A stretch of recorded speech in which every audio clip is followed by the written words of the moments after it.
Hello and welcome back to another episode of The Final Whistle. We've got a lot to talk about today. The NBA Conference Finals are set in stone. We've got that to talk about, as well as the Stanley Cup Conference Finals. Finally, some coaching news from the Lakers, your team Aria, as well as the NBA Draft Lottery, which is going on tonight. So as always, I'm Jude Binkley here with my co-host Aria Damavandi. So let's get right into this important news we have to talk about. All right, so starting this off, NBA playoffs, we are now set up for the conference finals. Looking at it, we've got Golden State Warriors against Portland, and I've got a lot to say about this game. I'm looking from the Eastern Conference. It's going to be Milwaukee squaring up against Toronto, who had an incredible Game 7 finish. But first, I want to talk about this Western Conference matchup and give a quick preview of that because, like I said, I've got a ton to talk about this game. So, first of all, something interesting, Steph versus Seth, brothers. First time that this has ever happened in an NBA Conference Finals. That's going to be interesting. You're probably going to hear that a lot over the broadcasts. And then also, CJ McCollum versus KD. This is his redemption for last year. You know, Jennifer, he's trying. And this kind of all ties back in with the Twitter beef that they had at the beginning of the season, even last year, when the Portland Trail Blazers were knocked out of the playoffs and KD was on McCollum's podcast and they had some beef. They had T-shirts printed, all that type of stuff. And the biggest question mark for this game is Kevin Durant. He's going to be missing 1, maybe 2 games. Aria, what do you think? How do you think this affects the Warriors?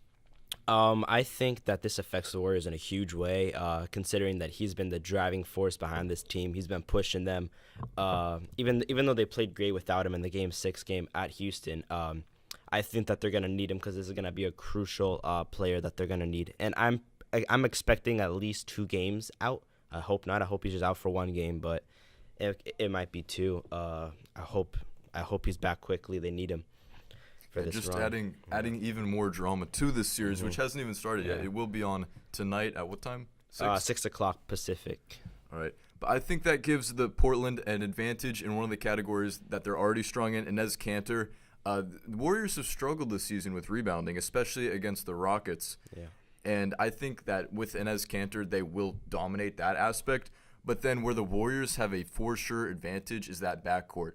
Watch Lillard and McCollum. They're going to get tired. They put in a lot of work, and they're going to get worn down, especially having a series go to 7.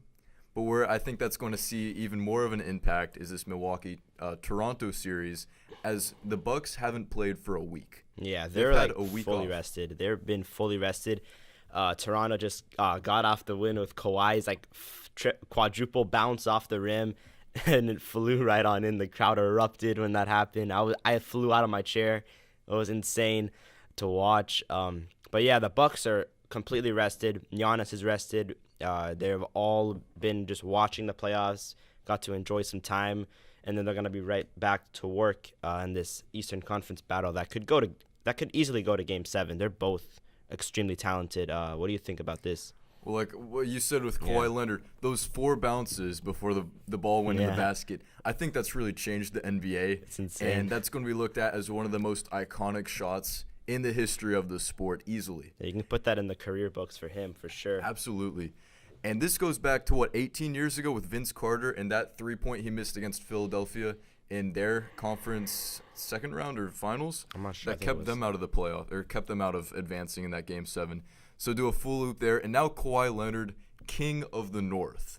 Yeah. A little bit of a Game of Thrones reference there. But that makes you think, is he going to re-sign? I think he is. He is loved by the entire country of Canada now. They've got the one team. They always rally around something great for Canadian athletics.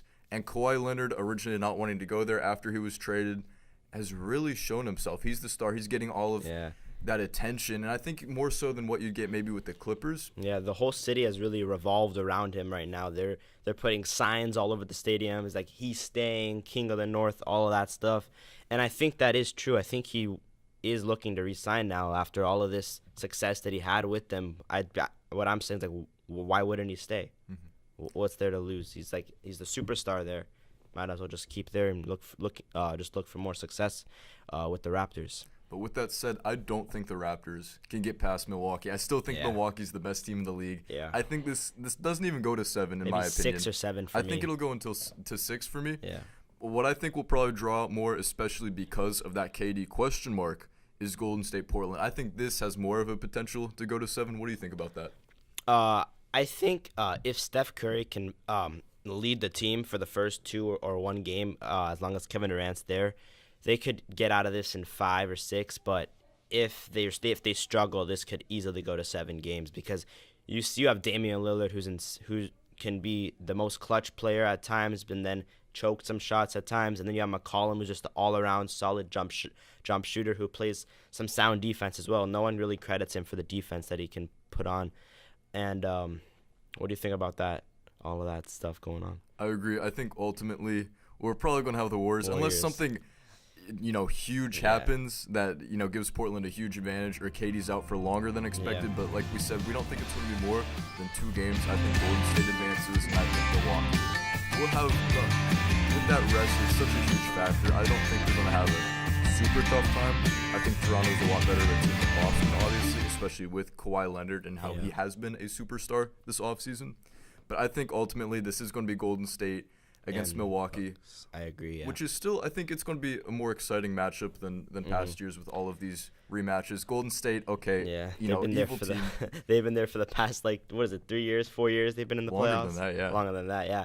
And the only thing that's giving me some, in the Toronto Raptors and the Bucks matchup is that Toronto has so much momentum behind them right now.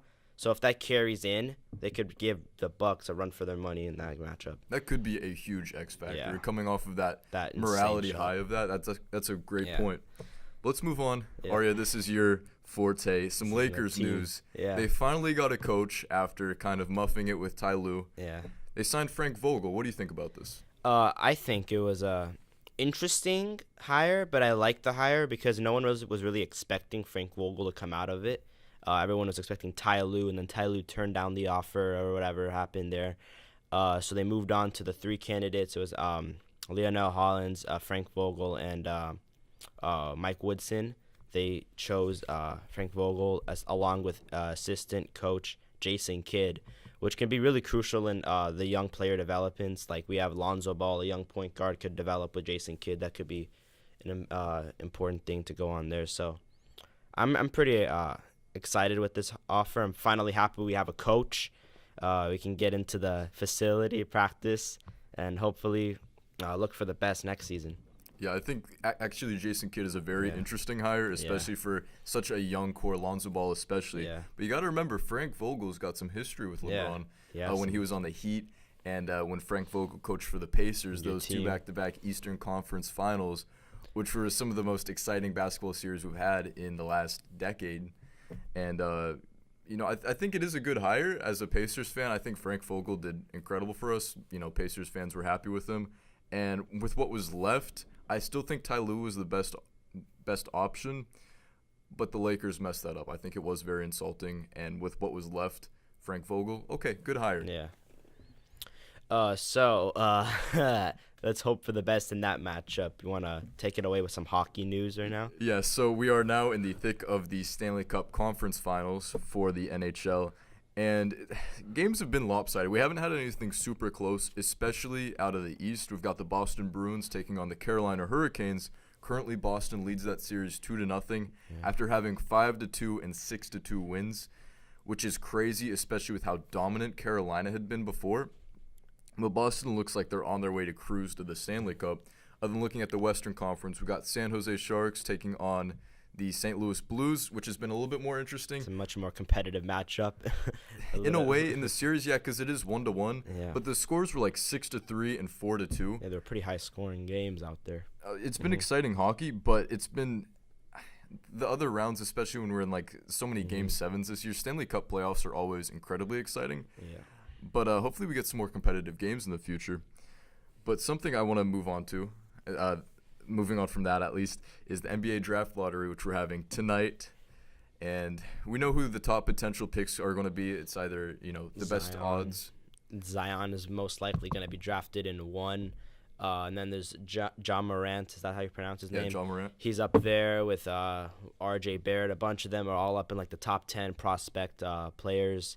You want to say some of the Yeah, odds. so you just gave my 1 through 3. Yeah. I think regardless, Zion, Yeah. we haven't had a player this hype since LeBron James. So I think he Yeah. goes number 1 regardless. Unless maybe the Suns, if they get a number 1, they may want Ja Morant. Yeah, because I heard some news of that they're really into Ja Morant play. They feel like they're gonna fit in nicely, nicer than Zion. So we'll just have to wait for that. Guard. Yeah, they need a guard. But looking at the best odds, which, this is a toss-up, and as long as it's not rigged or anything, these all equally have the best chance of getting a first pick: the New York Knicks, Phoenix Suns, and the Cleveland Cavaliers.